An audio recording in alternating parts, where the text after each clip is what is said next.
Okay, hello everybody, and welcome back. I don't know if the previous recording even saved because my whole internet crashed and nothing worked anymore. I had to restart the whole internet and unplug it, plug it back in, and yeah, it was a catastrophe. It literally, I'm living in this flat now for maybe 9 months with my girlfriend.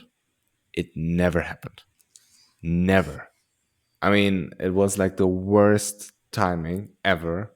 I would have preferred if it happened during a MotoGP race because nothing happens there anyways. So yeah, but I really hope somewhere those files are stored that Zencaster is doing uh, like a backup of it. So because it suggested to me that I should restart or refresh the page, and I did, and everything was gone because I had no internet anymore. But it showed me that I had a connection uh, on my MacBook. So yeah, that one was weird. I really hope I find the files, and if not, you basically missed a lot. Like we were showing off our dogs, talking a lot about them. We were discussing Jen being a creep. Yeah, all of the stuff what's going on in the paddock. I don't even know where we stopped, but yeah, you showed the Nils Snyder's of Danilo. I mean, I have the ones of Remy here. It will be soon at my wall. And basically, what you did, I want to do it as well with the frame. And yeah, I don't know how to do it yet. How did you do it? Because like with the knee sliders, you get like a 1 or 2 centimeter cushion.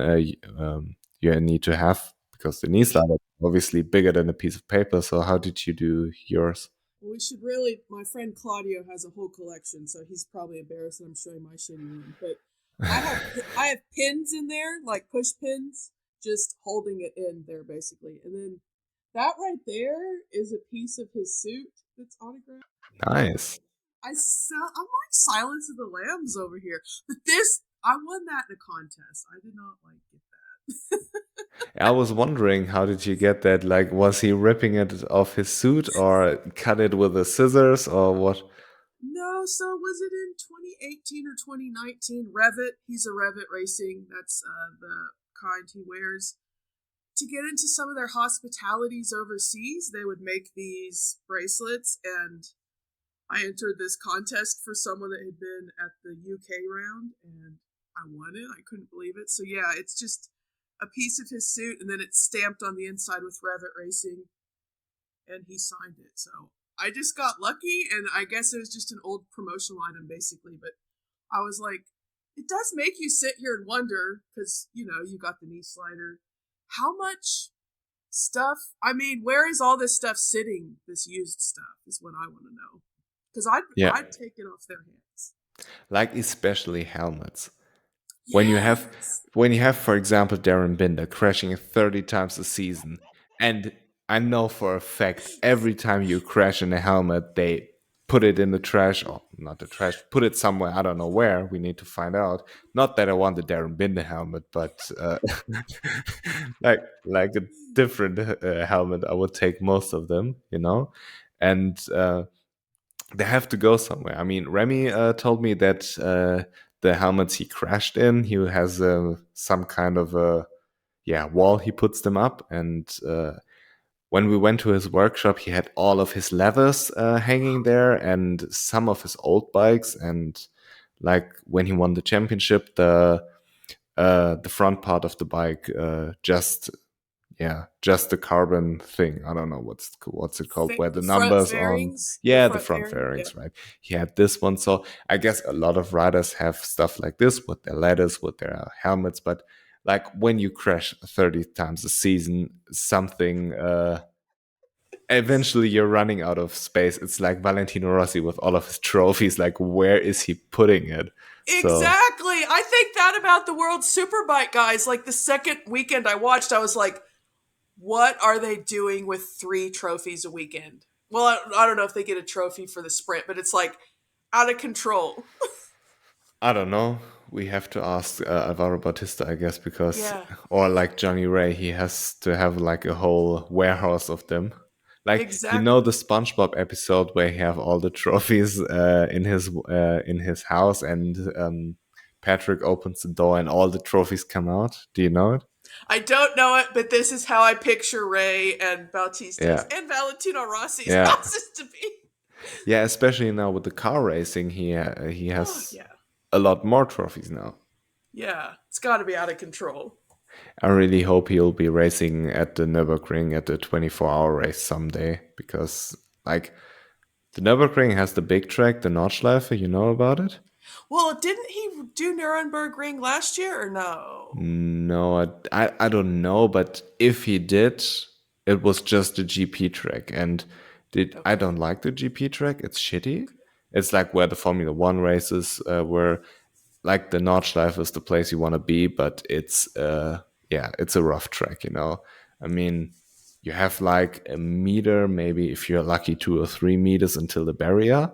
The thing is 20 kilometers long, and it's like old school racetrack. Like the thing is basically from a track layout the same it was in the 1950s or 40s or 30s, whenever it was built. Like, I mean, I think it's not too far away that the Nürburgring is 100 years old. So Ooh. it should be in the 90s now. I don't know. But yeah, it's really old. And the track layout in itself hasn't really changed. I mean, they kind of made certain areas of the track safer. For example, there's one, the Flugplatz. It's basically, I don't know how to say in English. Oh, I have to Google. Now I have my phone since the continuity camera doesn't work anymore. But it was like a part of the track where you go up a really steep hill, and then all of a sudden it's flat. So the cars would jump a little bit. And one car was catching air underneath, and because all the cars are flat from the downside, you know, it's like, you know, those videos of the Le Mans cars going flying, right? Yes, yes, yes, Yeah, like yes. this happened, and if a Nissan, I believe, was it, flew into the fences, and one fan died, I believe. And since then, the whole area is like super. Yeah, it's made twice as safe, I believe, because you can't go there anymore. There are two fences, and the part of the track where it goes flat, they kind of made it less steep, so it's not like a jumping. Yeah. Yeah, I don't know how to explain it, but yeah, they made it a little bit more flat. Things like these happened, and obviously, like the safety standards are much better than in the 1950s, but like the track layout in itself hasn't changed a lot. And I really hope Valentino will Race race there there. someday. Ooh. I haven't been keeping up as much with his car racing career, but I'll just see posts every now and Yeah, then. I watched the 12 hours of Mount Panorama. This I was guess the good, problem for me is nothing is free here. I have to, if I want to watch anything, I have to pay for it. It's like, but it's on YouTube. You can watch it on YouTube for free. oh, okay, that's good to know. I just googled, it's the track section. Funnily enough, where the car was sent flying is called airfield. So yeah, How but fitting. but um, funnily enough, it's not because of the The hill where you go flying. It's because there was an old airfield next to it okay. some time in the past, and because of this, it's called airfield. So yeah, but I really like the Nürburgring. It's such an incredible track, favorite track in the world, and the best track in the world. Unfortunately, it's super unsafe, and you can't really go there. With even GTA 3 cars are too fast. They're making them slower to be more safe on the ring. But yeah, it's still a very beautiful track. And if you have ever planned to go to Europe again, you should definitely come to the Nürburgring. I will show you around, show you everything, and you should have seen it one time. And you can even do the ring taxis, where a professional racing driver drives you around the track. And a friend of mine did this, and I mean, they're kind of expensive, but I would assume they're worth it. I never did this, but a friend of mine, he has a tuned car. It's road legal, but he goes only for track days with it. So or for the tourist drives. I want him to take me for a ride. But yeah, you can do the ones with the professional racing drive, and they apparently are so incredibly good. They're so fast, and like the track isn't built for modern cars. It's like built for cars in the 1950s, and they were hammering through the track like it was a race. And he was like, "It's so crazy how fast the thing goes." And it was the Mercedes AMG GT, I believe. And yeah, it was crazy. He told me. But yeah, if you're ever here, you should definitely visit the Nürburgring. It's a great place. It's a very unusual place in modern motorsports. So yeah, you should go there, and I hope Valentino is coming for the 24-hour race someday. Well, my next European trip is Austria, so kind of in the area, but I don't really know what I'm going to do. I kind of am planning on flying into Vienna just because I'm like, I don't know what the fuck to do. Yeah, Vienna is very beautiful. My girlfriend told me she wants to take me there, but we haven't managed to do it. And yeah, I guess for American standards, everything in Europe is near. So It's true. Texas is so freaking big. When I went to Italy, I was like, I'm literally touching like the amount of countries I could travel to within just a couple hours just blew my mind. Yes, everything's close. for me, I live in Western Germany. For me, going to the Netherlands, going to Belgium, like even going to Austria, like Poland or the Czech Republic. I've never been there, but if I want to go there, for example, to Most for the World Superbike, I would go by car. It's like a 6 to 8 hour drive, Oh, that's depending where you go. nice. Like Assen was 2 hours, so it's a really nice trip. Um, but for everything more, I like to fly. Like Yeah, Italy, I'm flying. Spain, I'm flying because I'm not doing a 24-hour car trip. yeah. Um, how do you do it in America? Do you fly everywhere, or what's going on? Well, it's just so big. It's like to get to California, it would take me 24 hours to drive. So I flew, and it was like a 3 hour flight, and then a 90-minute drive south. So um, I'm trying to think any other tracks. I mean, I never went to Indy because I've lived in Austin, so I'm trying to think of other racing destinations. It's like I would have to drive to any of them unless I wanted to go see NASCAR in Dallas. That's 3 hours away. But I guess IndyCar has ridden at the track in. Yeah, I used to go see more car racing, but not as much anymore. So it's funny that ever since Drive to Survive came out and more fans are flocking to F1, my F1 friends are like, "No, I'm over it." So it's kind of odd. Austin is crazy. They have like a 500,000 fans there, right?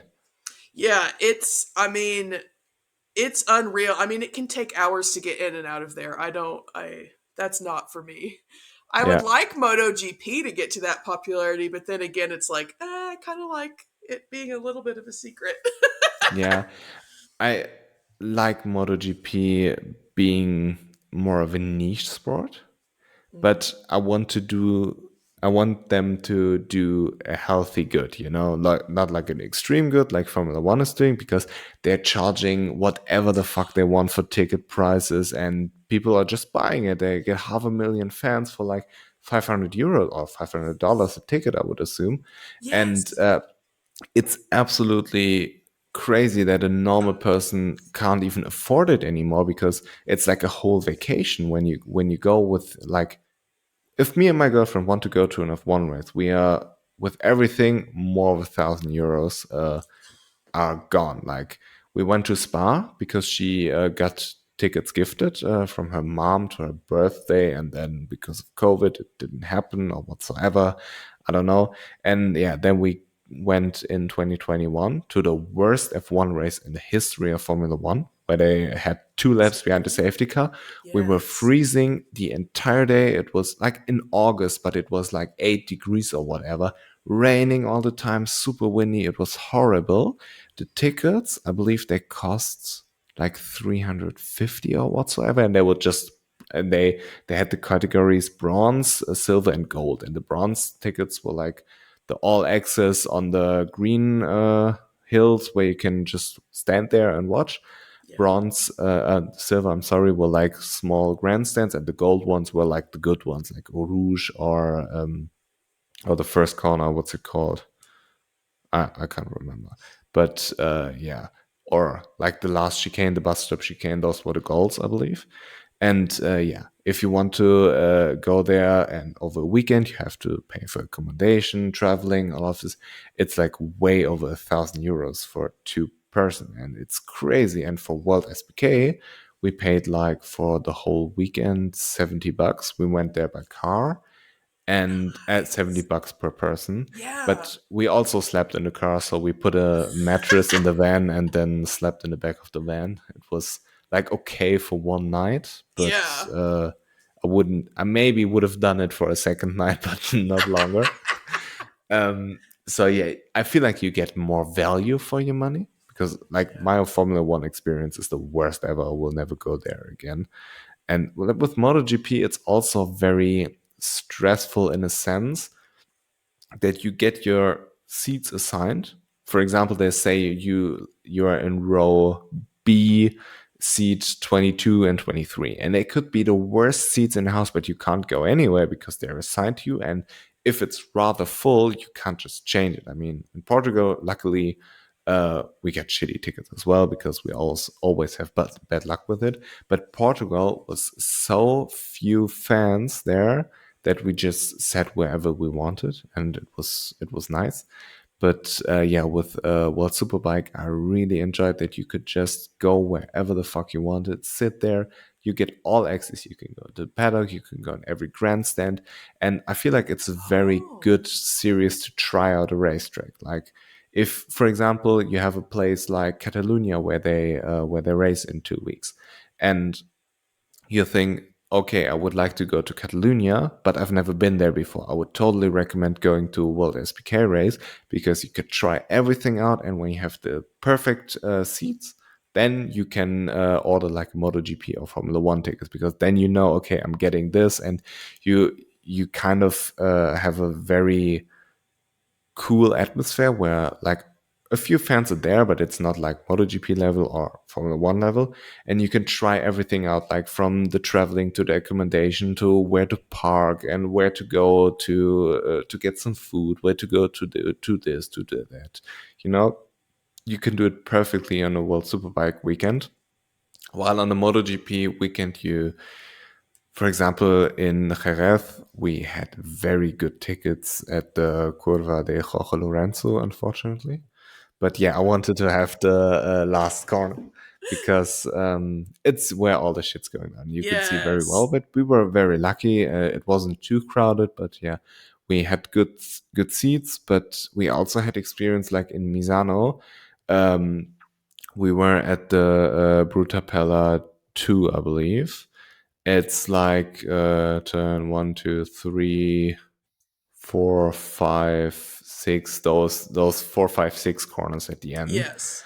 Um, uh, we had like the ones the furthest away, and it was so crowded that we couldn't sit anywhere else. So it was kind of not shitty, but it was still good tickets. But it would have been nicer to just sit wherever we wanted, like on a World Superbike weekend. So yeah, I can definitely recommend Superbike too. And like we talked previously, I don't know if I'm repeating myself now because the files are saved or if we tell something new, but you can approach riders. You have an open paddock. You can go in there and meet people, and they're usually very friendly. And I feel like when you're a normal human being with a normal sense of when you're interrupting someone and doing something, or when they just have time to talk to you, like when you have this kind of sensibility to know if you're annoying or not, then Yes. World Superbike is a very great place. And they have like this podium ceremony in the paddock where all the fans go or can access, and it's like when the fans are here, like 1 or 2 meters away, all the bikes are parked, Ah, and then love that. all the riders with the podium is there. So it's nice. And we also, during the race, there was a commentator who was commenting on the race for all the fans in the paddock and Oh, explaining okay. stuff and interacting with the fans, which was nice. And we watched the Supersport race 2 there, where Montella completely wiped out Enchi, and the Super Sport 300 race we watched there too, because it's always a little bit annoying to go into the paddock to meet, for example, with Remy or with Zonta, and then go back to the grandstands, then go back because Yes. everybody wants to go in the paddock, and it's such a small tunnel where you have to go through, and it's really crowded at this particular point in time. But Yeah. yeah, but for trying out a racetrack, World SBK is super, super nice and much better and much more chill than MotoGP is. Yeah, I had no idea that it was just open seating. Yeah, I really That's really enjoy it, nice. especially like with MotoGP. I don't understand why you can't just say whoever comes first can sit wherever they want. Well, and also, okay, it sounds like you've been to a lot of tracks. I know that when I went to Misano, and I'm kind of looking at Austria tickets as well, if you have a ticket in this grandstand, you can only go to this part of the track. Whereas at Circuit of the Americas, I have walked every corner of that track because you can go wherever the hell you want. And I mean, we watched the Moto 3 race from the S's because I told my friend, yes, we're at turn 15, but yes, same thing. Going from the paddock to the grandstand, it's like a mile. It was a really long walk. So I said, let's just watch Moto 3 from the S's just so you can see this view. And yeah, it's nice to have that freedom, but then I have my grandstand ticket when it's good to go. Yeah. Personally, I think the grandstands are like the worst tickets you can get because it's just a straight, but also they are very nice because there's some benefits like a roof, which is nice when it's raining or when it's super sunny. And you have usually a very good big screen right in front of you. You see the starting procedure, you see the podium, which is nice. But when I was in Austria, I was at the start finish straight in 2021 because I was working for a company. I was working for Daimler, and we had a cooperation with the company who was sponsoring the Red Bull Ring, and they gave me and my girlfriend 2 tickets for free, so I didn't complain about the seating. Yeah. I just took it. But and we saw Brad Binder doing incredible shit in the wet with slicks, so this was nice. Oh, 2021. Yeah, and Yeah. last year we came back and we sat at the new chicane with the Valentino Rossi fan club, where I actually was on TV with my Remy merch. Yes. Funny story, Remy gave it to me like an hour or 2 hours before, like before the MotoGP warm up. He gave it to me, or like 3 hours whatsoever. But yeah, the story was I wanted to have some merch, but he only has the merch in Australia. So when you want to have it in Europe, you have to pay like 35 euros just for shipping, and it's so expensive. I asked him, hey, do you have some at home, and what do you want for it? And he's like, no, I'm just giving it to you, don't worry. I was like, no, come on, man. So he's like, no, I don't want anything for it. So I gave him a little gift box as a thank you. And yeah, he gave me the cap and 2 shirts, and I wore this today, or not today. I wore this at the Superbike race as well. So yeah, it was really nice of him, and we made it onto TV. So it was it was Was funny it? because Matt Bird was saying all the Valentino Rossi fans, and I was in the middle of the picture waving my Remy I shirt. sent you that screenshot. I'm sure Yeah, 10,000 people did, but I was like, this you? yeah, Nice. Yeah, see, it's fun to wear the numbers of people that aren't, everyone's got Rossi now, everyone's got Pecco, and everyone's got Fabio now. But like Italian TV stopped me when I was in my Tony gear and asked or they just took some videos of me. You never know where this stuff ends up. Cutting room floor, obviously, but yeah, it's fun when you get to rep your guys that aren't quite, Valentino yeah, Rossi level. yeah. And yeah, with Austria, I can really recommend you going to the new chicane, because basically you're seeing the exit of turn one. I mean, it's not too too good to see, but you still kind of get to know what's going on. Then you see the chicane, and then they're going into turn three, going away, and then they're coming back, and you see the double left-hander again. So Austria isn't necessarily a track where you see a lot, but like on the chicane, I feel like it's the best place to be, because you can still see turn one a little bit, you can see turn three a little bit. Obviously, you have the chicane right in front of you. You have the two left-hand corners there, so it's nice. But from a fan experience, Valencia and Jerez are the best tracks from my experience so far. Okay. So And were you able to go to all different parts of the track, or is it the same story as other tracks where you're yeah, just stuck in this area? I mean, you can just go to this area and they're checking your tickets at every grandstand. But when MotoGP was smart back then and had the Red Bull Rookies Cup after the MotoGP race, usually I stayed all the time to watch the supporting classes, because A, I think it's interesting. I'm there to watch racing and you get racing. And B, all the people leave after MotoGP, so you're not in a traffic jam because you're chilling like 2 or 3 hours at the track. Yes. And then we could go everywhere, and nobody really cared, except in Portugal. They were very strange in Portugal with the organization. And but Hmm. yeah, for everybody wanting to attend a race, I would definitely go to Spain, because they're very well organized. And in Jerez, in the last corner, you can see a lot. You can see again the start, and you see a little bit turn one, but then you can see them coming back, and the back straight is exactly behind you. So when you're at the top of the grandstand, you can just turn around and see it. And then the whole part where they're coming back from the back straight, those two left-handers before they go into the two right-handers, those two left-handers you see, and then where they're coming back from this kind of stadium section there, the last three corners you see perfectly as well. So yeah, Jerez Ha- is very, very nice. have you been to Barcelona? No, unfortunately not. Fabio always rides well there, but it's again, I don't want to curse him by like saying that and going and then him not doing well. Funnily enough, me and my girlfriend, we have this joke going on that I bring bad luck to Remy. Because, Oh, no. hold on, it makes a lot of sense. It makes a lot of sense. The first race we ever attended together was Austria in 2021. The first one I attended alone. The second one in Austria in 2021, she came. So the first one, Remy had a okayish race, but made a mistake in. He was in P2. He had a really good race and going like for Marco Bezzecchi, but he made a mistake and ran wide and had like was like P5 or whatsoever. So like his first mistake of the season.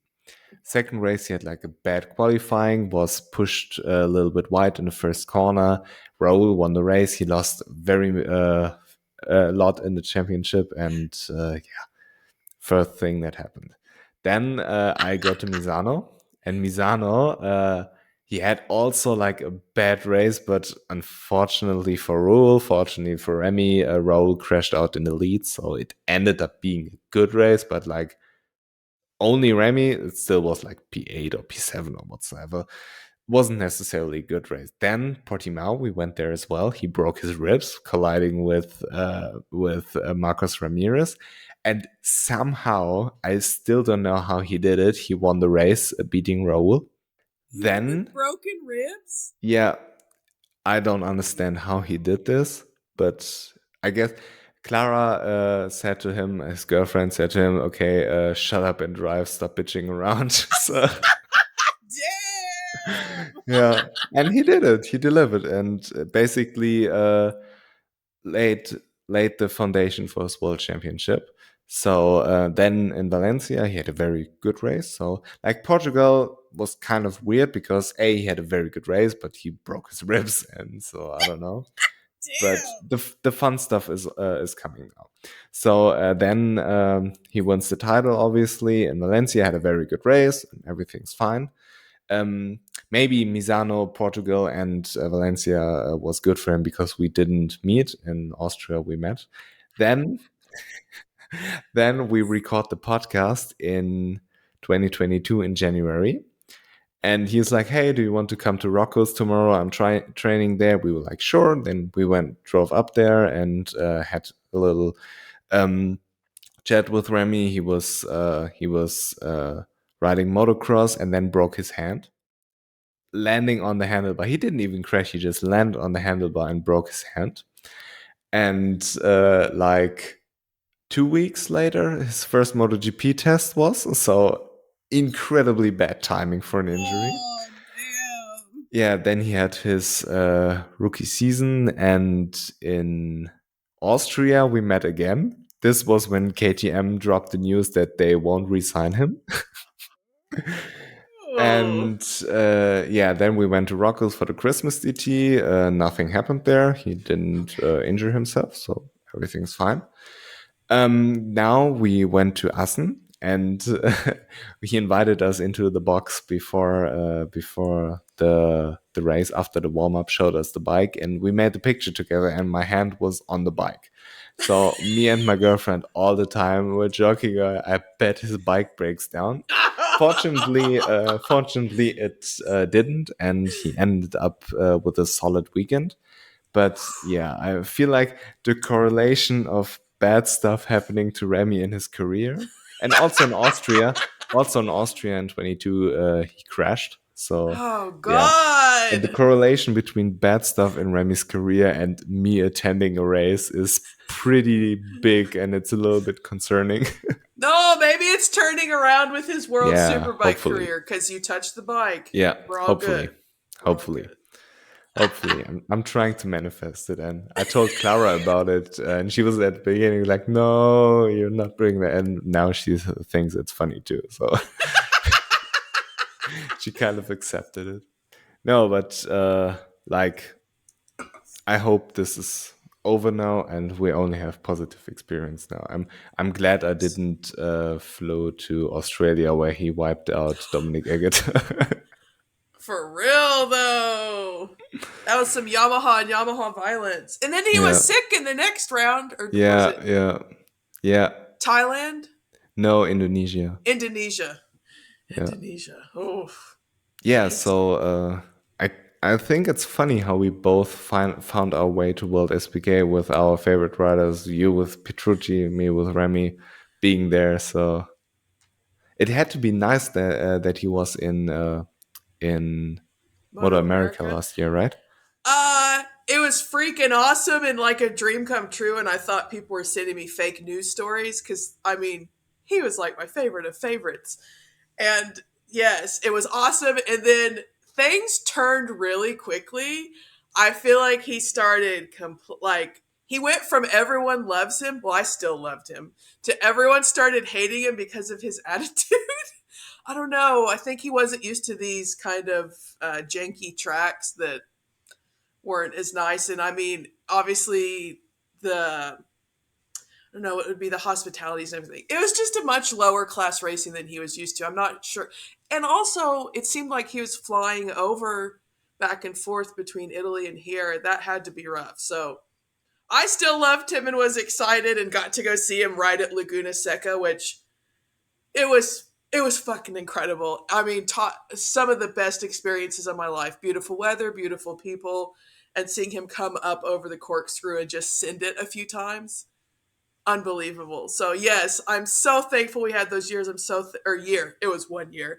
I'm so thankful I went to see him while he was here, and now I'm thinking I've only heard good things about going to World Superbike, like the access and now that I know it's open seating too, like, yes, this is a good way to scout out locations, but I just need to figure out what round. I feel like I'm done on traveling this year. I'm going to go to Austria and that's it. But if Top Rack and Danilo are still riding in it in 2024, maybe I'll make my way overseas. I just need to figure out what round would be best.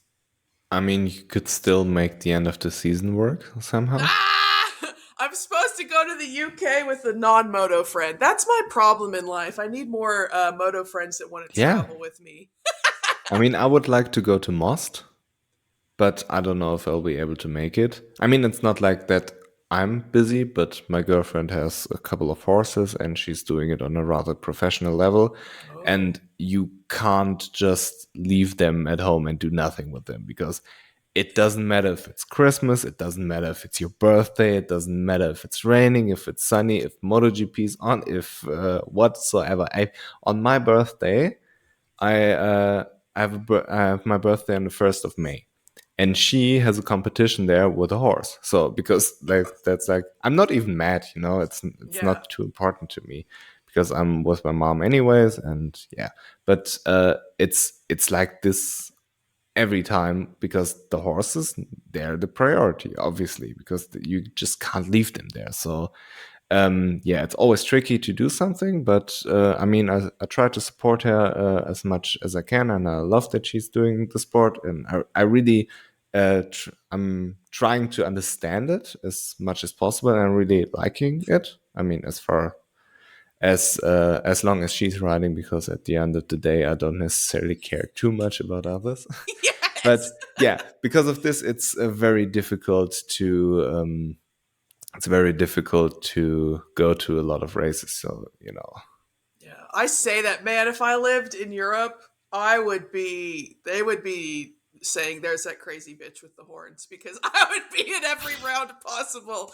Oh my god, I wish. Maybe someday. Maybe someday I'll hit more than one MotoGP race in a year because what my dream was forever was the was it the Czech GP? Bruno, Yes, that track and Austria used to always be back to back in either July or August. And I was like, that's it. Both those tracks look, because for me, I just look at the beauty of the track and that's what I want. I know other people have other reasons for having favorite tracks, but I was like, that's my dream back to back. I'm going to do it someday. And then, of course, they dropped that round in what, 2021, 2020. But yeah, in yeah. 2020, Brad Binder won, so it had to be 21. Yeah, so they just haven't had as yeah, they haven't had any back to backs that I'm crazy. The schedule's all over the place too. Like you You, can't plan anything anymore. yeah, you can go to Kazakhstan. Is it really gonna happen? I want to talk to more people about that. Is it? I am very, very convinced that either India or Kazakhstan is not happening and is being replaced by Aragon. I'm very Yes, sure. I believe that. I believe that. I would bet money on it. I feel bad for the fans that live there, but I haven't in all my years with my page I haven't had a message from someone from Kazakhstan, but maybe you're out there somewhere. Yeah, but regarding what you just said about Danilo Petrucci, I'm just thinking about it while you were talking about like Bruno and all the beautiful tracks. Like, I feel like the track in Austin, from a condition standpoint, is one of the worst in MotoGP, in the MotoGP calendar. I mean, with the different types of asphalt, all the bumps, and like no grip, and everybody's complaining. When you have a track, for example, like Assen, everything is perfect there. Nobody ever complains about Assen, you know, or Aragon, for example, even though it's not on the calendar anymore. But for Danilo Petrucci to have this one as the best track because everything else is so further down on a quality standard. I mean, I watched my first Moto America race today. I watched race 1 and 2 of Road Atlanta, I believe they raced because Yes. I saw the Instagram reel of Moto America where the last lap battle and they had some really good races. So and I figured out that they're streaming it on YouTube. So I guess I will watch it some more. Oh, it's not paid anymore because it was free forever, and then the last 2 years you've had to pay. Well, maybe you can watch playbacks. I should look into that because I did enjoy watching the racing, and I know a lot of the riders' names because I watched the full season last year. Yeah, I figured out a couple of them are following me. So Ooh, Matthew good. Skoltz is my favorite. He's on Yeah, Westby Racing. I yeah, like him. he's following me. Ooh, Cam wow! Bobier is following me. Watch out! Then a couple of others. I'm not too familiar with their names now. I will have to look it up.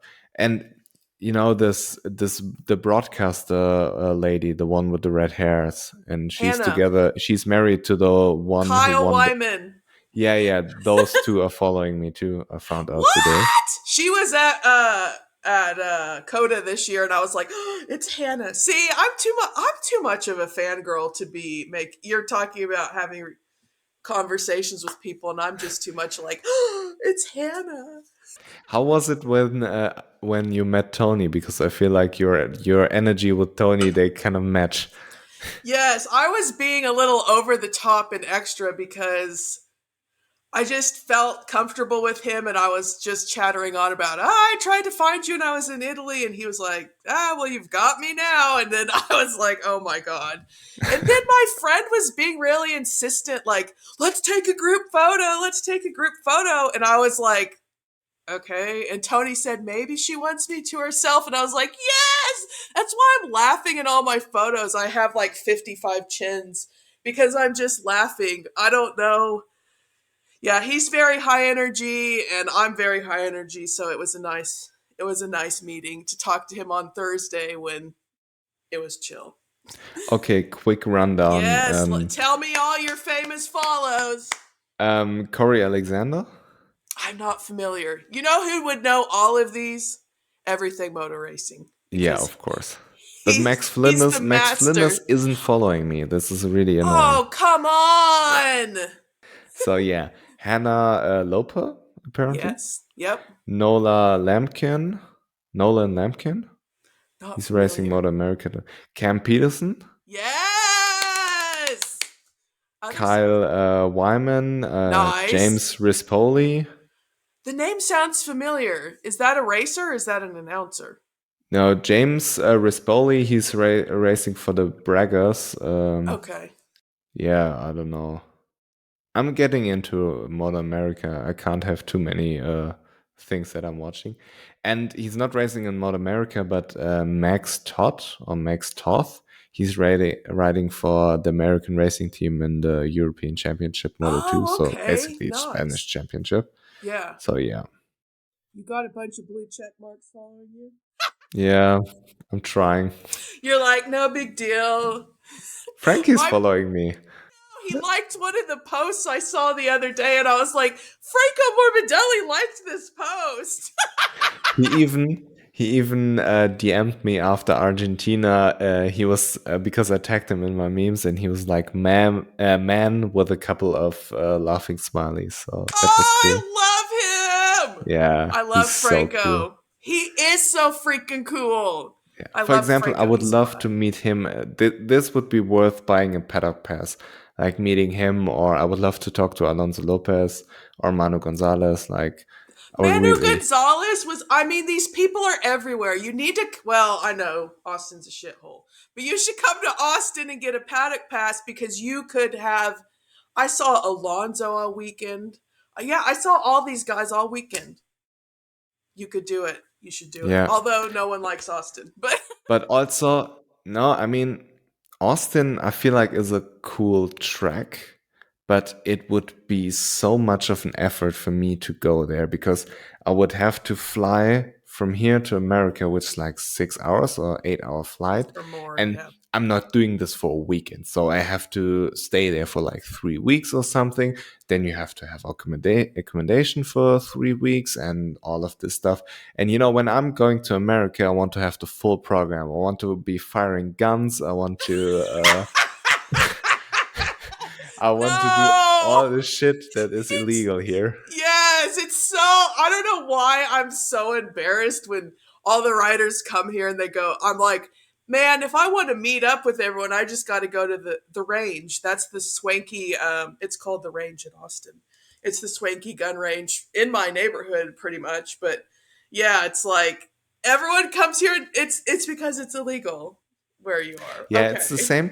It's the same with Germany. As soon as they come here, they're going to the highway and just flooring it. And everywhere you see these Instagram stories with people going 250 kilometers an hour on a rental car. Man, what do I need to do when I go to Austria? I mean, Austria is not that special unless you like mountains. I I do mean, like mountains. if you like mountains, it's great for hiking and yeah, just enjoying nature. It's really beautiful, and it has Vienna, which is apparently very beautiful. My girlfriend Yeah. wants to take me there. She was um at the yeah where all the royals were buried. I don't know, and yeah, it's apparently super beautiful. She wants to take me there, but yeah, apart from that, Austria isn't too spectacular. Can't do anything. Yeah. Y'all just need to come to the US to shoot some Yeah. guns and eat some burgers, I guess. You know, a small part of me wants to buy like 40, 50 acres of land and just be there by myself. And you can't do this in Europe. So just go to the US, have like a small motocross track on your property, have like a couple of animals, and just live your life where nobody annoys you. That would be so awesome. You see some of these guys that I don't know if they're private tracks or not, but like where Tony and Fabio trained when they were here in California training in the winter, and I'm like, that would be so baller to just have your like have land to do that. Yeah, and you can see some of the Moto America guys that I follow do the same thing. Guess I never thought about that. We have a lot of land, Yeah. but my house is so small, so I don't think But about it. this is like also a problem because I grew up in a small village. We had like 4,000 people there.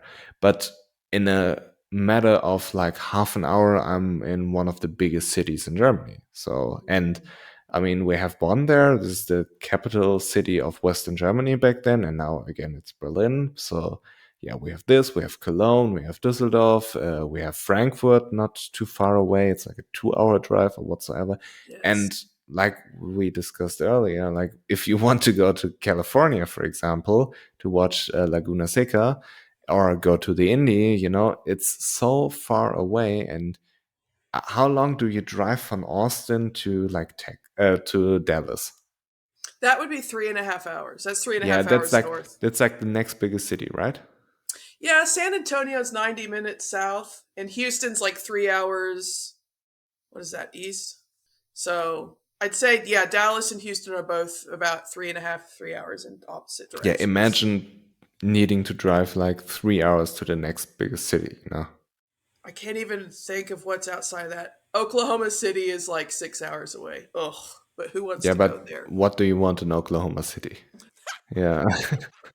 I know. I always wonder if people know, when I throw out these cities, it's like, do you even know where Oklahoma is or what that is?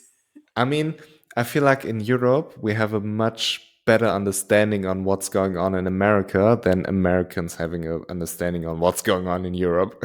It's true. It's true. I guess being in contact with so many friends that I've met through my page over the years, I feel a little bit more in touch with what's going on, but I don't even scratch the surface. And my friend, I mean, when that earthquake hit Turkey, my mom will tell me all the horrors that are happening in the US.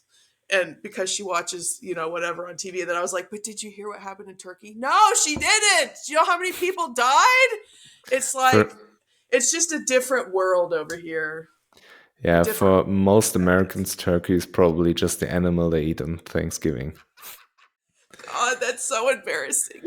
I mean, with the MotoGP calendar, you basically get to know most European countries, but ask like a standard American basic bitch to name 3 countries in Europe, and they're not able to do it. So it's crazy. Yeah. It is hard though. You just named all those cities in Germany, and I'm like, I know where Bonn is at, kind of. Yeah, I mean, with Germany, you basically just need to know 5 things, or maybe 6 if you're into cars. You need to know Munich, you need to know Berlin, Hamburg, and Cologne. Those are like the 4 big cities. Okay. And like Stuttgart is when you're into cars because Porsche is from there, Mercedes is from there, and the whole Ruhrpott area where like Dortmund, Gelsenkirchen, Duisburg, Essen, all those cities are basically one city, but they're still different cities. But they're so condensed because of the history with the coal there and all of the industrial revolution. Everything was condensed in this area, so but it's not the nicest place to be. So yeah, if you know those 4 big cities, then you're good. And if you know that you shouldn't go to France, then you're very, very educated. I should actually look at my family tree because 4 generations back, my family came over from Germany on my dad's side. So I don't Oh, even know nice. what part of the country we're from, but I have been told, speaking of France, not to connect through France. So I just always check that as the airport I don't want to connect. Yeah, I mean, France in itself is like a beautiful country with all the history, but French people, broadly speaking, they tend to have some, or maybe it's just a stereotype, I don't know, but they tend to have a little bit of an arrogance because they're French. And for example, if you approach them in English, because you don't speak French, even though they know English, they won't talk to you back in English and say, "Oh, I will only talk French with you." So, and Ooh. a colleague of mine, he went to Marseille, I believe, some or Nizza. He went to Nizza, and basically he told me in Nizza you have like 2 or 3 roads which are safe, and he went into the wrong road with his friends, and they were immediately robbed and punched, and he came back like with a blue eye and was in the hospital. And he told me that the hospital people were super unfriendly because they just wanted to have him out, and yeah, his whole vacation was ruined. He was like, never again. But yeah, France is a special place. See that, and that's so interesting that they like the. I don't know if that's stereotype or real that they're not friendly people, but I noticed when I was in Italy, I just want to smile at everyone because Yeah. that's just what I do, and I feel like because that's what I do to make people feel comfortable in my mind. But to them, I think I was making them feel uncomfortable. So I guess I don't know if in Austria I need to tone. I'll just try to not be so. Yeah, there were a lot of American peoples when I went to Florence last year, and you could usually spot them by Americans just being the loudest. No. You think? Oh no. Well, it's true. But when I was by myself, I wasn't being loud. I Yeah, of was course, but there are also always these tourist groups where they're uh communicating, like standing 2 or 3 meters apart, but communicating like it was 20 meters. So you could hear the Americans everywhere, and they make themselves known that they're Americans. I how can I go full incognito? I can't be incognito. I'm a large person that with a loud laugh and I have to wear Yeah. devil horns. So I can't be incognito. Yeah, I Uh, mean, if you want to be incognito, at least like the thing how it works in Germany is just shut the fuck up. It's just mind your business. Don't talk to anybody. Nobody cares what you're doing. You don't care what everybody else is doing. It's just more or less you do you. But yeah, with Italy, I really love being in Italy. It's such a nice place. The people are super friendly there. I basically make no bad experience there. And with Spain, basically the same. Spain is super chill, do and you speak any or do your girlfriend speak any Spanish or no? not really. I mean, Okay.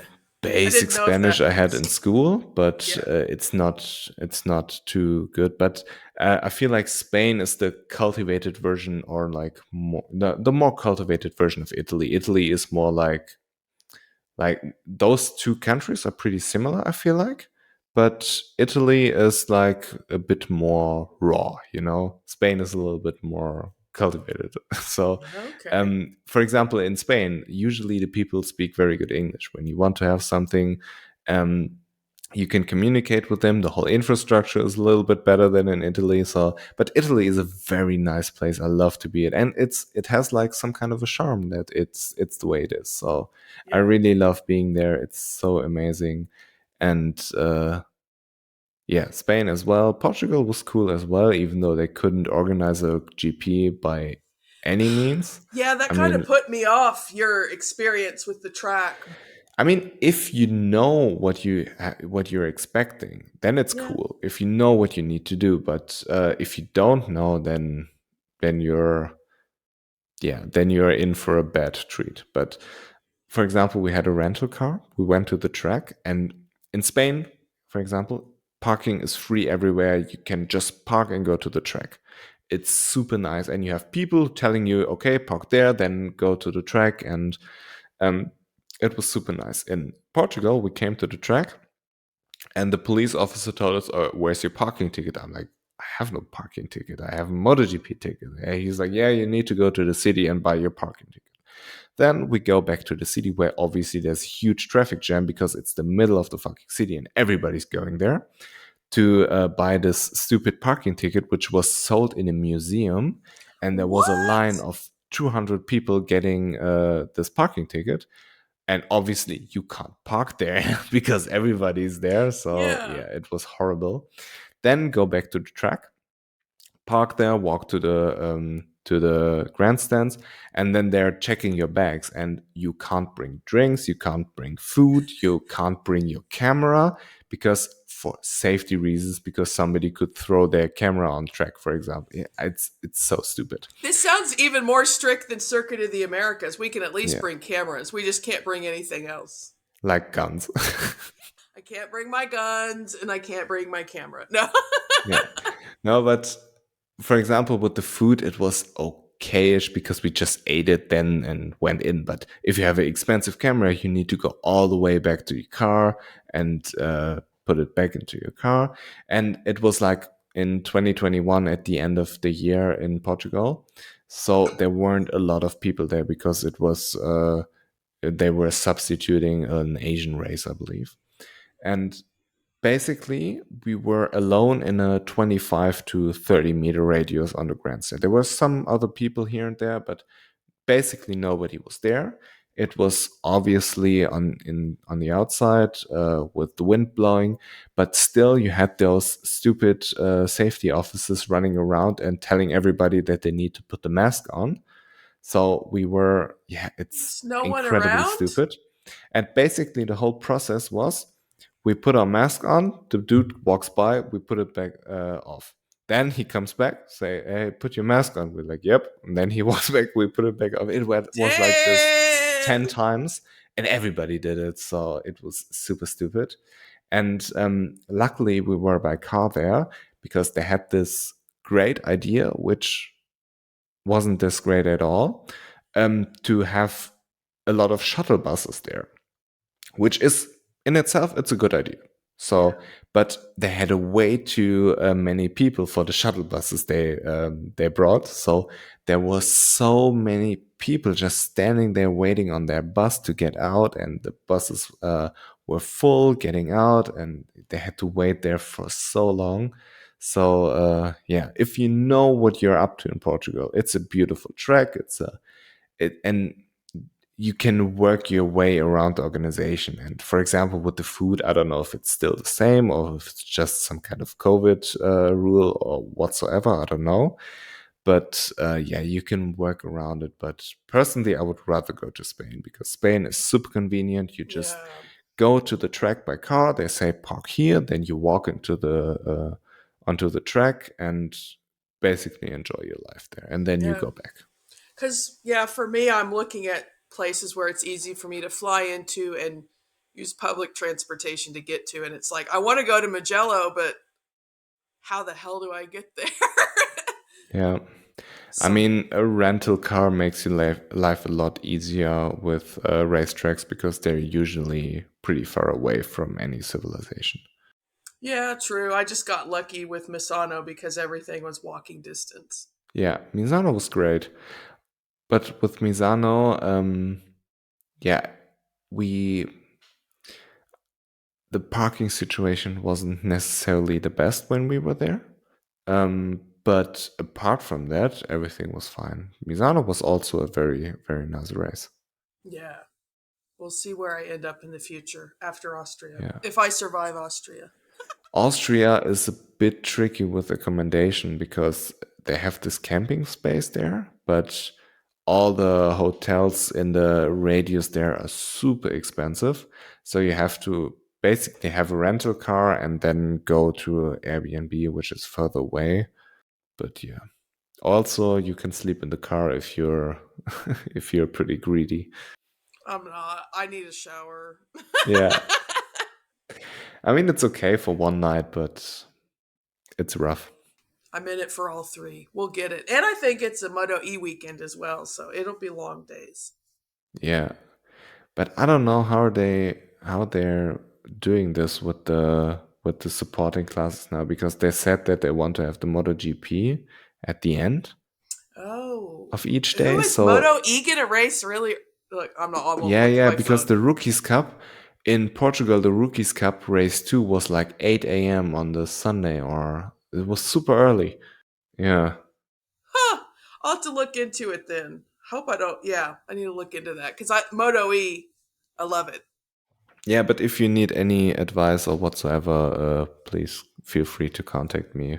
If I was at the track, then I will give you some advice and also go to a World Superbike race because it's so much better for a fan. Yeah, it sounds like it, and just I like the idea of being at the podium celebration too. Even though you said it's very crowded, but I could, in theory, get down there. Well, in Assen, you had to kind of work your way around it because after the race, everybody was leaving to get into the paddock. But because the race was so boring, we just left with 2 laps to go, and it was free. So Yeah. yeah, That's what I did with Moto America. We ran down the hill from the corkscrew with 3 laps left so we could be in Park Ferme because it seemed like Danilo was going to get a podium. And I was like, I want to be there for that moment. And yeah, there is something magical because in MotoGP, Park Ferme is like the cruise and the family and the friends, and that's it. But being that close at Moto America, it does. I know I'm just a fangirl, but it makes you feel special and like you're part of the history in some yeah. way. And I love it. So yeah, I need to give World Superbike a try, I think. I was talking with Zonta about it, and he said basically when you're on the podium, you want to celebrate with your team because you're doing it for them, and it's a better experience. So he prefers the GP way, but he also said when you're a fan and you want to attend the races and see your favorite riders, well, SBK is much better. Yeah, I could understand that. That's a, I could see it from both sides. Just like when Pecco and Fabio both said they don't want fans in the paddock, I was like, okay, I understand. It really hurts. But then I still can't help myself, and there I am with my paddock 6 months later. Whatever, I can't help myself. I try to be respectful, and you can tell who's shy and who's not. And yeah, Yeah. hopefully I won't get like banned by Dorna someday for being an annoying fan or something. But I just kind of stay away. I get my picture and then peace. Yeah. Yeah, I mean, it's super stressful if everybody wants something from you. I mean, when Exactly. we were talking with Santa, we were talking for like 2 minutes, then somebody came up and asked him for a picture. Talk for 2 minutes, and this was like a process which went over 20 or 30 minutes. So yeah, he was super professional, but if I was him, I would be annoyed. But at the end of the day, it's part of your job, and if they're fans, it's cool at the end of the day for him. Yeah. Yeah. I could see it. Again, I see it both ways. I just try not to get too greedy, even though I'll never forget some man pushing me up to Fabio and saying, "This is what he gets paid for," because he saw me in the Fabio shirt, and I was like, "Jesus Christ!" I already had my picture with. This was in 2019. I already had my picture with him, and it made me feel real awkward because in my mind, I'm like, they don't owe me anything. Like, Yeah. look, I don't know. So some people, everyone has a different thought process of what we should get and expect from these writers, but that ain't me. Yeah, especially a rider like Fabio has a lot of fans. It's At pretty exhausting, I guess. Yeah, at that time he didn't quite as much. It was when he was still early part of his rookie season, but yeah, I've definitely seen his popularity grow and I love it. But yeah, I can see how it can suck the life out of you. I feel like all those 13-year-old puberty girls who fell in love with Marc Marquez kind of transitioned to Fabio. Yes, agree. Who was it before that though? I started watching in 2017. Who was Oh, Iannone was a real hot. Yeah, He was a hot one. I mean, Jorge Lorenzo definitely wasn't.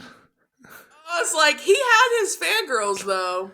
Yeah, but I feel like Jorge Lorenzo doesn't have fans. He just have people who kind of um, get pushed towards him because they don't like Valentino. So, it's not like that Oh. they are really liking him. It's more that they are liking the guy who's battling with Vale. Mm. That's my theory about it. Yeah. Interesting. Poor Jorge. Now he's living his best life. I don't feel sorry for him. Yeah, I mean, Jorge is doing Jorge things. So. And blocking you. Aren't you Yeah, blocked? Yeah. yeah. Oh, sorry. He just Pecco Pecco blocked blocked me you? as well. Yeah, When? Like, a how couple long of ago? weeks ago. A couple of Oh, weeks ago. really? Yeah, but what Shit. I've heard, Pecco is rather sensitive in the sense where I don't feel like I'm insulting him too much. I'm just making fun of him crashing all the time and the drunk driving, and what he said about the bike when he crashed, like it's too stable. But 3 weeks earlier, he said this bike is developed for my riding style. So yeah, he's doing everything that people don't like you. Man, but to get blocked after so many years, I'm sure you've made fun of him several times over the years. You had a good run with him at least. Yeah, I will continue to make fun of him, but My page is the complete opposite of yours. I get too nervous to even post anything that could be slightly inflammatory. I'm like, ugh. I'm just too, I don't know. I'm too scared. And too nice? I'm not nice though. Look at me. I'm a no, but that's where the fun is. I yeah. mean, it's not like I at least this is the way I view it. I make fun of them in a funny way. It's not like I'm purely insulting them, purely being evil. But sometimes there's a lot of memes who are like at the kind of border towards the evil side. The dark But side and the light side. yeah, but I don't feel like I'm crossing the line too much. And when you have like 3 riders who blocked me, I believe, or in this area around, but a lot of riders are following me. So Exactly. Yeah, and it all evens out in the end. It's entertainment, it's memes. You're not called BadMotoGP like news page, it's like it's comedy. People have yeah, to take it, but whatever. I'm sensitive too, so I'd probably be blocking people too. like Simon Pedersen blocking everybody. I got to meet. Well, he said he'd met me before, but I got to meet him and Maddie at Coda this year. What did you do? I just well, no, I just met them in the paddock. Said hello. Oh, okay. Yeah, I didn't. I'm like the worst. People are like, give me some barbecue suggestions. It's like I'm a vegetarian, and then give me some nightlife suggestions. I don't go out. Like I said, I'm the most boring person in Austin, Texas. I have shotguns though, so I've got that to my name, and I've got Yeah. these guns now. Yeah, I feel like I'm not the tour guide for Austin, but I still manage to get friends here, and we have fun. But if anyone wants food recommendations, I am or nightlife, it ain't me. I met Maddie and Simon in Austria, and it was really nice. They invited us to their camping site, and we talked a lot about MotoGP and other stuff, and we were making pizza. So it was nice. It was I very, need very nice. I need to do more of that. Yeah, just meeting people and not just being like it's just Austin weekend. It really is so busy, and I have my friends stay with me, and I don't know. It's like a family reunion in a way. So I Yeah, don't know. but it's beautiful in a way. Yeah, In your I way, love this it. is the perfect weekend for you. It is, and I wish it could be every weekend. Yeah, but now I have to. I was just working out today and thinking, man, that's like what I look forward to all year, and now what do I have? But I can look forward to Austria. It's just a Yeah. different vibe because stress comes with travel and such. Yeah.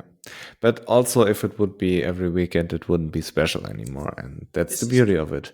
I This mean, I is feel a true. little bit sorry for all the people outside of Europe that they only get like one race, or if they're lucky, two. But yeah, it's it's difficult. But inside of Europe, you can basically, if you want to, go to more or less every race. Ugh, someday. Maybe I'll transplant my life when I retire. Yeah. Yeah, right. I'll be an old lady with devil horns. maybe maybe there's some rider then who just turned 18 who you Stop! Stop! I am tired of this. Just talk to my friends. I can't because a lot of these riders look younger than they are. I don't know what it is because you would think motorcycle racing ages you, and I'm like, I swear he's 22 again, again. this is like what every pedophile ever says. It's like Stop! she looks This she is looks younger than she actually is. She's really mature for her age. all I'm doing is watching them ride motorcycles. What's everyone's deal? God. Stop. Now look how red I am. Fuck. I'm just No, but it's watching. it's all fun and games. I'm gonna block you. Yeah. I'm gonna Jorge Lorenzo this after this. Okay. Ah. I mean, as long as Pedro doesn't block me, I'm Or happy. I'm gonna okay, yeah. We'll have to see how this season unfolds in Moto 2. And let me just grasp onto my Tony straws, even though I know we'll see what happens. We'll see what I happens. mean, the race in Austin was very, very intense. And I Yes. feel like we had the polar opposite reaction to the exact same race. I was like, yes. He was like, no. We were in the stands, my friend and I, with our Tony flag in between us, and I was actually shaking. I was so emotionally involved because he was Pedro was riding Tony's ass nearly the entire race. I had to go back and rewatch because I mean Alonso was leading at some point, but after those first 3 laps or so, yeah, it was just intense the entire freaking time. I almost was kind of like when Marini was following Fabio. In my mind, I was just like, I know you're gonna pass. Please just do it now. Like I wanted it to just happen. It was too much for me to watch all those laps with Pedro on Tony's ass the whole time. It was too much for my heart to handle. What's crazy was that Pedro was in front a couple of times, but he made some more or less Errors. uncharacteristic mistakes, right? He was going Yes. wide, or yeah, or His basically he was bike just going wide. at one point I mean when he was coming out of turn 15 his bike like and I mean Tony gained like who knows half second or something and I was like oh, this is it Tony's gonna pull away. No, that didn't happen. That didn't Yeah, that was happen. crazy. As soon as Tony had a gap, like into braking zone into turn one, the gap was gone. Because Pedro Exactly. is such a motherfucker on the brakes. I was I'm glad I got to that's one of my favorite phrases you say and that needs to be like my ringtone motherfucker on the brakes. Yeah, I mean, it all Trademark. started it all started when he overtook Jaume Masia and Dennis Öncü like in the last lap in Jerez in 2021 because they were both braking very late and Dennis Yeah. Öncü didn't even make the corner and Pedro overtook both of them inside at the apex like it was business as usual. And then in the last corner in Jerez when everybody and Darren Binder and Dennis Öncü were crashing Oh there yeah. and it was perfect. He was so late on the brakes, but so narrow, but still made it work like nobody else could. And Dennis Öncü sent people flying, and yeah, he got mad at me for the memes afterwards. He got really mad. Blocked? Not No, no, blocked? no, Okay. no. He was commenting like, "Oh, you have no balls. You can't say it to my face or what's." I still have screenshots. Unfortunately, the account is banned. Yeah. But yeah, it was crazy. Yeah, I mean, okay, so if you say uncharacteristic errors that Pedro made, since you're a Pedro expert, I thought Tony was riding more mature and solid than I've ever seen in my entire life during that race. So, are you telling me that Tony was ruffling Pedro's feathers, or what was causing those? The track was shitty. What do you think? I mean, regarding Tony, I think he really came into his own at the end of last season.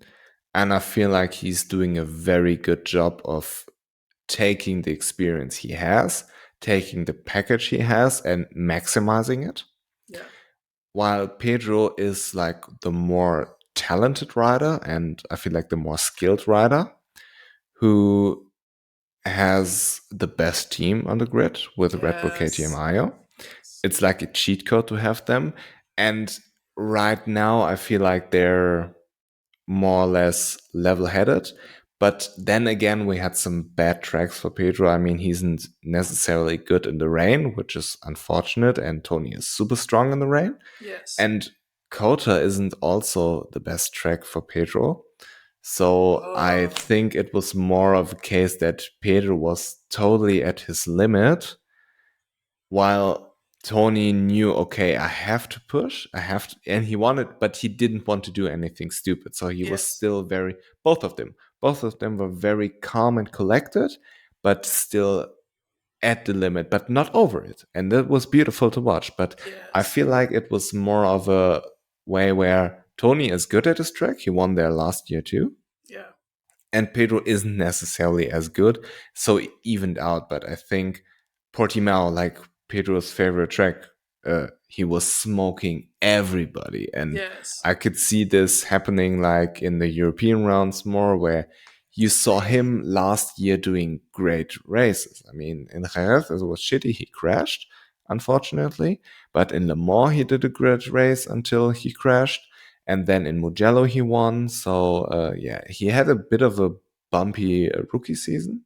Yeah. But then again, and his leg break was unfortunate.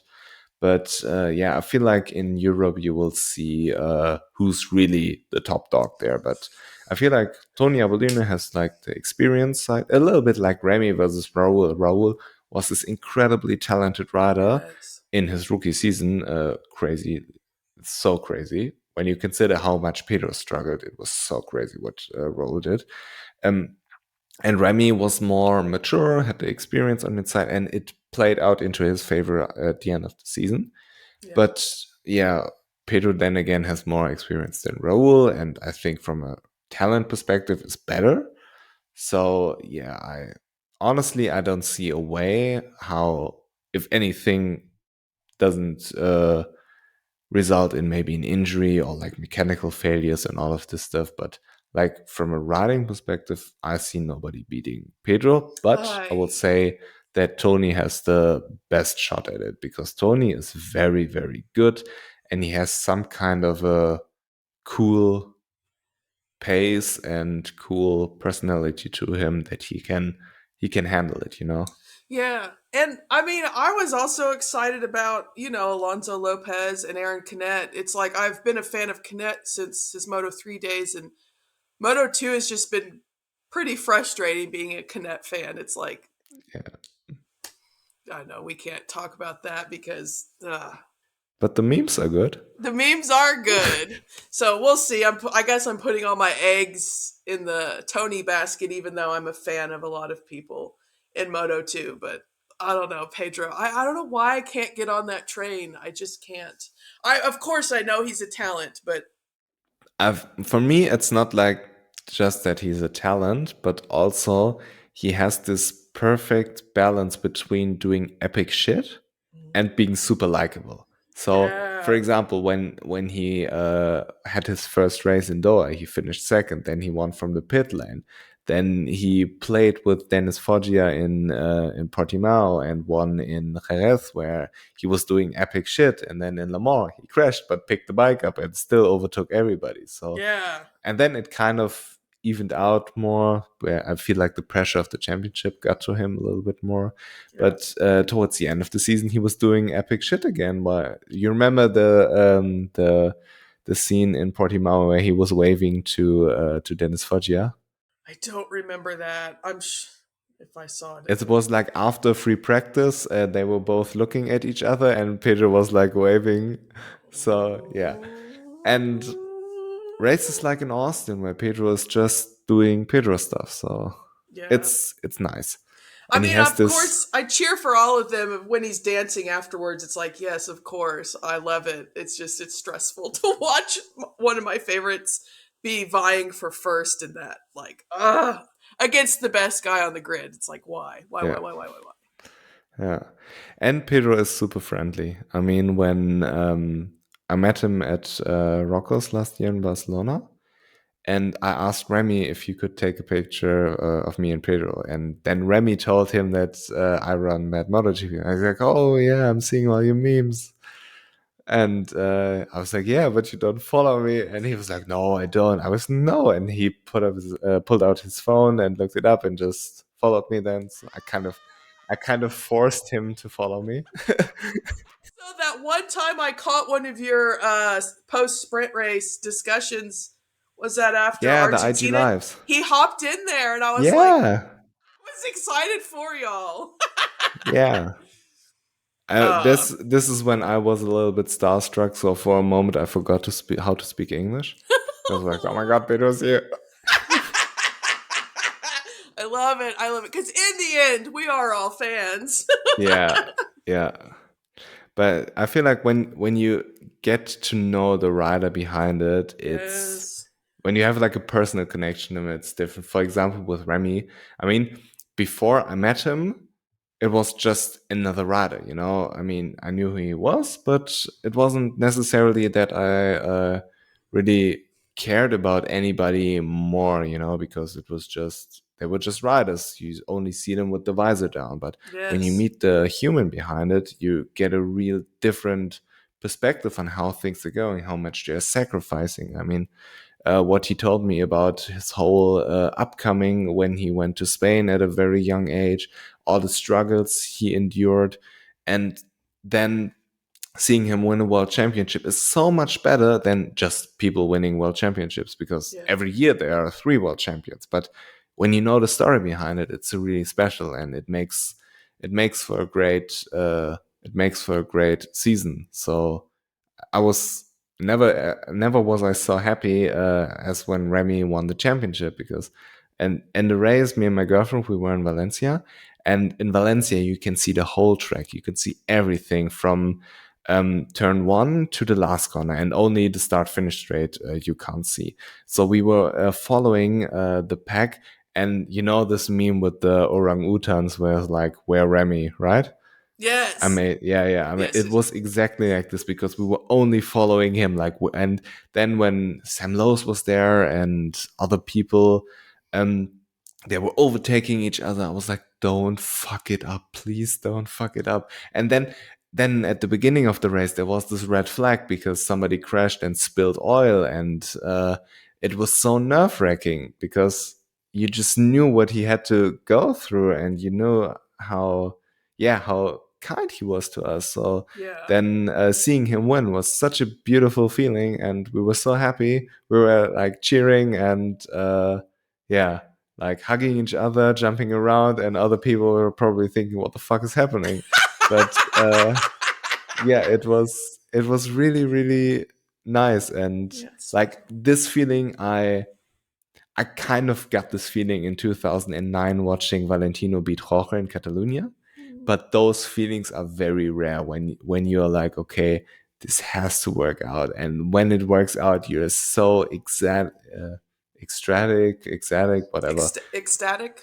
ecstatic. That's the Yeah, word. that's a good word. And yeah, then Valentino's last race, and before the start, I was crying. It was Yeah. such a beautiful race weekend. I mean, with Valentino, my whole life. I'm born in 1998. My whole life, I know nothing else but Valentino Rossi on a MotoGP bike. So like the first race I remember in 2003 in Phillip Island, my dad was cooking something. I was watching MotoGP, and Vale was like in P8 or something, overtaking everybody. And I was like, yeah, Vale's seventh, he's sixth. And he was like, oh, stop kidding me. He can't be that good, because he was playing with everybody, you know? And through my entire life, my entire childhood, I grew up with Valentino being Vale. And then all of a sudden it was over. It was really emotional when you think about all of this, because it's not just him winning races, it's all the memories I have with my mom, with my dad, with my friends, or whatsoever, and all the ups and downs. And yeah, it's so emotional. And then to have Pedro and winning the championship in Portimao, where he's doing all this epic shit, and we're just yeah. And Darren Binder almost wiping him out, but then wipes out like Dennis Foggia. Luckily, I mean, if not, Oh, it would have been a different story. yeah, I mean, I'm not too kind to Darren Binder, anyways. But if he would have wiped out Pedro that day, it would have been over. Um, but yeah, then Remy winning the title, Vale's last race, and it was such a great season. And to me, the 21 season is still the best season ever, because nothing changes. I'm I like, mean, you can't see my shirt, but that was the yeah, year I got my yeah, champion, which I I never imagined. Yeah, it yeah, was emotional. I saw Fabio winning the title in At Misano. Misano, that Yeah, you I were was there that there. year. Yeah. Ah! Oh my god, I was right here in my living room crying my because that day, we still had what 4 or 5 races left, and I remember sitting right here drinking my coffee and talking at the TV. Fabio, you've got next weekend if this doesn't work out, and I hated that it was because Pecco crashed out that it happened. But I was like, okay, I guess this is just how it was supposed to end. Unreal. But thinking about it, it's like the most Pecco way of losing a championship. I feel like it's hard for me to comment on Pecco because he's one of my good friend's favorite writers, and I love him for her. But to me, he's literally under the radar. Like I know he was leading that the last half of the season was just epic. But in my mind, I just don't remember any of it, which is sad. He's obviously an incredible rider, but I guess because he's got a more mellow personality, and look at all my favorites, they have big clown town personalities and wear bright colored clothes. So I don't know why he's so under my radar. Yeah, but also the way he wins races, like except Aragon in 2021 when he was battling with Marcus, like the way he usually wins his races is super boring. Because he's just There's nothing epic about him. It's not Jorge like, Lorenzo. Don't they call that yeah, Jorge Lorenzoing? yeah, it's super boring. And I mean, at least Mark Marcus was interesting. At least Pedro is interesting. So, Yeah. and yeah, it's I a little bit do I do boring with like those Pickle. battles because that's the same with Fabio. He would win races by just getting up front and winning. So yeah, we need maybe Moto 2 is where I just need to look for good racing. Yeah, and Moto 3. Moto 3 is the best. Moto 3 is the peak for best racing. It just gives me I have to watch it at like 4 or 5 a.m. and it's a lot. Yeah, but it's worth it. It is. It really It's so is. crazy. And usually it's enough to watch like the last 5 laps so you can sleep an extra 20 minutes. Now, I'll wake up for all the babies. And Diogo Moreira is actually a very nice dude. I met him Oh, in Barcelona, and we were talking a little bit. He's super, super friendly. But what's the most incredible thing about him, he has those incredibly big ass hands. I don't know if you oh. ever recognized that motorcycle racers have the biggest hands ever. And Diogo, he's tiny, and we have a photo together. I'll send it to you later. We have a photo together. He goes like to my chest area whatsoever. He's like from a feeling like 170-ish and not even 170 centimeters. But his hands are bigger than mine, and it's crazy. Yeah, and Remy also has these big ass hands, So and does Fabio. So does Mark. I mean, I have yeah, noticed some of the upper class. What's up with that? it's probably just because they can squeeze the brake harder. I'll send you the picture. Wait a second. I did not get a picture with him, but my friend from Brazil did. Yeah, I don't know why. I feel weird asking for pictures with some people, but not with others. I used to just be all about getting. I don't know why, but I'm always looking pretty ugly when I'm taking pictures with riders. This is relatable to me because I feel like I'm just always so excited that I forget. But it's also nerve wracking. Yes, I'm in my fangirl mode. Yeah, but it has to be this way, you know? I'll send you my favorite picture with Pedro. Yes! You know, I did not see Pedro once in the paddock in Austin this year, but my friend Claudio said, "Oh yeah, I got his autograph." So, I don't know. I think sometimes I just have a radar for my favorites and that's all I see. Yeah, but that's the most important, I guess. I sent Oh, he I sent looks you Pedro. well, you're really tall and he's, I would guess, shorter. That's a fantastic photo. Yeah, it's not like I don't think he's even 1 meter and 70 centimeters. Yeah, and see, look, I don't know centimeters. I'm 5'10" and I am I'm much taller than a lot of the riders, but Fabio and I are about the same height. Both the speed up guys in Moto 2, I was like, oh, I don't have to crouch down for these photos. Furman Yeah, and Alonso, they're taller guys. yeah. Furman is really tall. I saw him Yeah. at Rocco's. And his hair adds like an inch or two, which relatable because I do the same. Okay, I found the picture with Diogo. It was in the shared album we had for the Barcelona trip because we went, my girlfriend and I went with her brother and his girlfriend. So we had a shared album How of us fun. four. So every Apple user, I can recommend shared albums because it's just super convenient. But yeah, it wasn't in my gallery. It was just The shared in the album. shared album. But And yeah, that's, I sent it to you oh, with there we Diogo. go.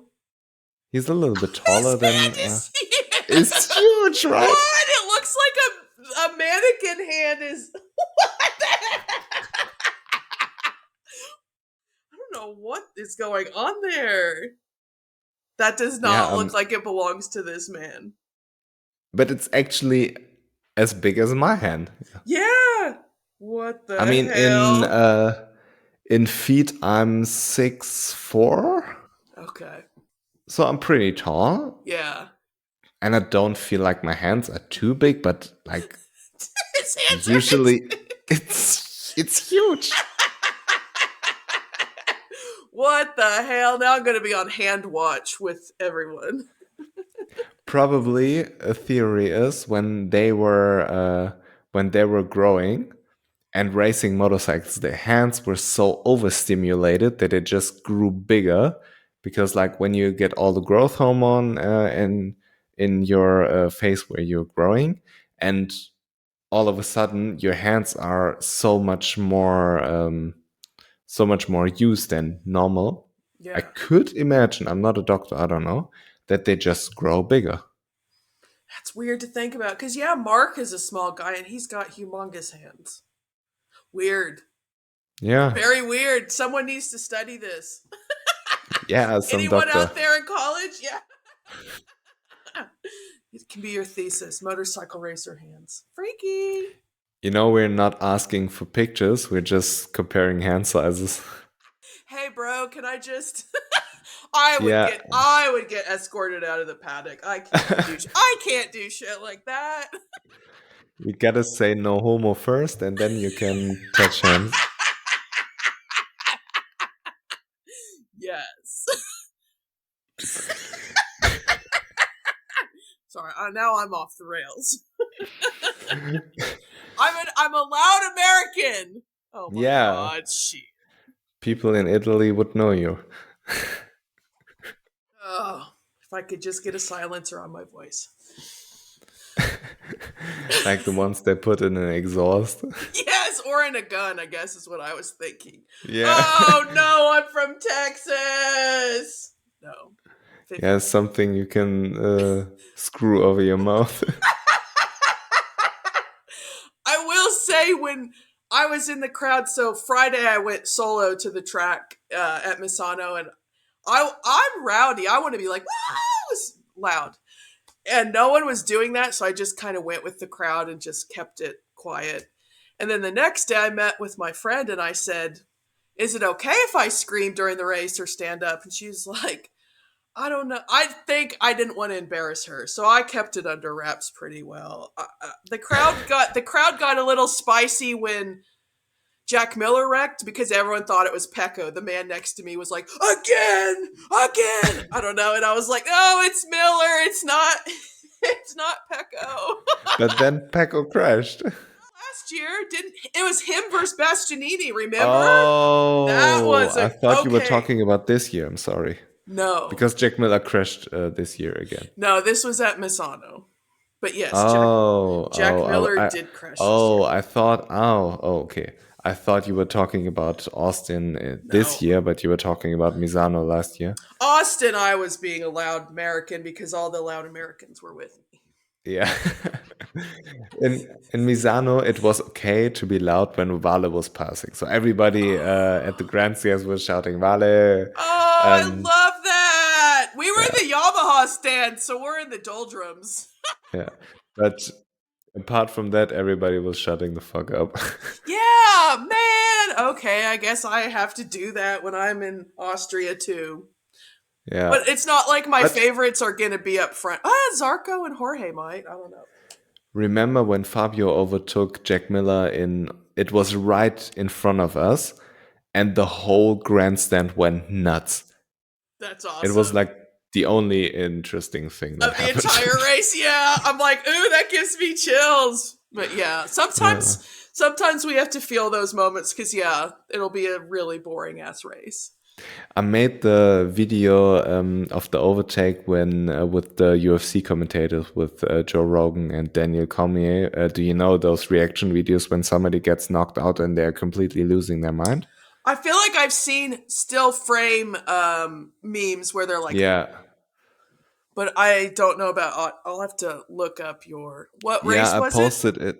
I posted it on BadMotoGP memes 3, so it should be rather easy to find. I don't know if you follow it. It's just where I post all my evil stuff. I don't know. Maybe I Um, should find it. I think you said not for easily offended. Nah, I mean, not for easily offended is all of my memes, but I said it. You should be over 18, and Well, I'm posting. that's not me. I guess I can't be part of that. Sorry, I'm old. I'm old. No, but yeah, I made the reaction video. But I would love to post these kind of memes, but I can't because of the copyright thing, and it Yeah. would be amazing. But or like Jake Dixon crashing in the in the warm up lap. You know the video of the English pub where they are celebrating and everybody's throwing beer Oh yes, English because pub. Yes, yes, yeah, yes, yeah, yes. yeah, yeah. And there's a video where it's just a green screen edited in, so you can put anything in there. And for example, this would be extremely funny to have Jack Dixon crashing in the warm-up lap and the whole pub going nuts. Damn it. We need to get this. I don't know. Hopefully, it'll be within the next few years that there will be some changes that you can make those because it just brings more fans. Come Yeah, on now. yeah. But regarding Jake Dixon, he's like in this Fabio group, but I don't think you're a big fan of him. How does I'm that not. come? I don't know. I've just never been a fan of Jake Dixon. I talked to my friend Claudio about this. He's like my original in real life MotoGP friend that would go to watch the races with me and see me going psycho for Zarco in 2017. And I don't know how I picked my favorites. It's just kind of personalities and riding style. I just thought Zarco was aggressive And I mean, everyone hated him at the beginning because he was so aggressive and wild. So I don't know how I got my favorites and how I don't really care about some people like Jake Dixon or um, Pedro. But if other people like them, I'm like, yay, good for them, you know. Yeah. But Yeah, was it Jake? I mean, I don't have a personal problem with him, but I'm getting annoyed by all the people who are always telling everybody that he's a championship contender. And I summed it up one day where I said Jake Dixon isn't as good as people want him to be, and that's the problem. And it's funny to make fun of him. So yeah, it's true. it's Well, fun. do you kind of feel like the British riders have a lot of fans behind them just because they're British? Yeah, Yeah, I mean Sam Lowe's is the freaking nicest guy. I can sit there and have a conversation with him. I got to do a little interview with him, and he like 3 or 4 years ago via Zoom, and he's just the nicest freaking guy. I could just see myself being friends with him. But has he ever? I mean, I was here when he was in that MotoGP year. He just has had some poor luck. I don't know how long yeah. he'll keep riding. Yeah, with him it was unfortunate. A little bit like Remy and KTM. He was put in the worst Worst. situation you can put a rookie in, and then after a Exactly. year he gets dropped. So that should be illegal, but Well, that whole team folded, right? Because Frankie was no, on no, that no. team. He was riding for Aprilia factory. Oh, was he? No, I thought that was Yeah. Bradley Smith. I thought Sam Lowe's and Frankie were both on that crappy Honda team. I don't No, no, know. it No, was Frankie and I can't. Tito That Rabat. no, what's his name? He was in Moto 2 forever, Yeah, di- Tito Rabat. riding with Dynavolt. Oh, I can't think of his name. Jonas Folger. No, another guy that's maybe Swiss. Oh my gosh. Tom Lüthi. Yes, Luti. Was it Oh, yes, it Luti wasn't and Rabat. yeah, Yeah, sorry. you're Now right. It I'm was going off Lüthi. into all these shitty teams that Yeah. Yeah, Mark VDS Racing was a yes. strange Yes, thing that over was a it. couple of years where they had like the Moto 2 team. Then they merged with Estrella Galicia and had teams everywhere, but they were kind of shitty except in Moto 2. And now they're doing only Moto 2 again. And Yeah. it felt like it was a little too much for the whole team. Yeah. Weird times. Yeah, it's weird to think back to yeah, but Tito Rabat and all these names that well, he's back in Moto E. I mean, try to convince somebody who watched like MotoGP since whatever 2019 or 16 even that there were CRT bikes, and now they're complaining about 8 Ducatis when we had like 4 competitive bikes on the grid, the 2 Repsols and the 2 Yamahas, and everybody else was shit. Exactly. Even I mean Stefan Bradl made it onto the podium once. Yeah, I mean, it was a miracle. yeah, I like it better now. I know people are like, "Oh, we don't know what's going on. There's not a real championship. There's no clear title." But well, this year it is. Pecco seems like the clear favorite, but I kind of like the uncertainty. I didn't like when it was like the same three people on the podium every weekend. Yeah, but a season like 2015 was really intense, and we have when you have a championship battle between Vale and Like, Roche, yeah. it's super nice. And unfortunately, the season ended the way it ended. But this gets a level of excitement rather than a 2020 where Joan Mir all of a sudden wins a championship was nobody was seeing coming. Yeah. We'll see. Yeah. So you've been watching for way longer than I have. I just have 17 through now. So Oh, Marquez dominance. yeah, sad. 17, 18, 19, and then it's just been weird since then. Yeah, but I think now it's still yes, Pecco, but he's doing everything he can to keep it interesting. Yeah, I wonder if it's just a fluke, kind of like the beginning of last season when he's just getting used to the bike. Yeah, but then again, how often do you want to go through this process? So I don't understand what's going on. If I was Ducati, I would sign Pedro and live my life happy towards the end of time. And Yeah, I mean, if you're Enea Bastianini, you are very happy right now that Pecco is so incompetent at not crashing. Yeah, I mean, I was excited about the Enea Pecco Championship, but we haven't got to see that yet. But yeah, as you just said, Pecco threw away some points, so it's not as hopeless for Enea right now. It's not impossible that Enea makes up 50 points over the whole season. Yeah, we haven't got to see him ride in a full MotoGP race this season, so Yeah. anything could happen. Anything can happen, and usually everything will happen. Yes. Except Fabio won't win. That probably won't happen. But I can at least still support. You will get a lot of disappointed Lynn Jarvis memes this season. Yay! Yes, I have to get my joy/sadness from your page. Yeah, thanks. It's a little bit of both. Yeah, I really hope that the Pedro hype train continues and that he won't go to KTM. Oh, true. But I don't know. We'll see what happens. We see what happens. And we have 2:30 a.m. in the morning here right now. Those fucking time zones. Yeah, I feel like the little break in the middle, I really hope I can somehow recover the files or whatsoever. But Yeah. I don't know how long we are into it right now. We are roughly 3 hours in with everything. So Hey. yeah, I mean, I really enjoy talking to you, but I'm certainly getting to a point right now where I just want to sleep. Yes, for And sure. yeah, thank you very much for joining me. Thank you very much for all of your amazing content. I still remember when I was a rather small page. I was looking up to your page. I thought your stuff was really funny. I was like, oh my god. So yeah, Oh, now I get um, your boost anytime I get yeah, reposted by you. I really appreciate it. yeah. But I'm just returning the favor. So thank Thank you you. very much for joining me. Thank you very much for your time, for everything you did over the past couple of years.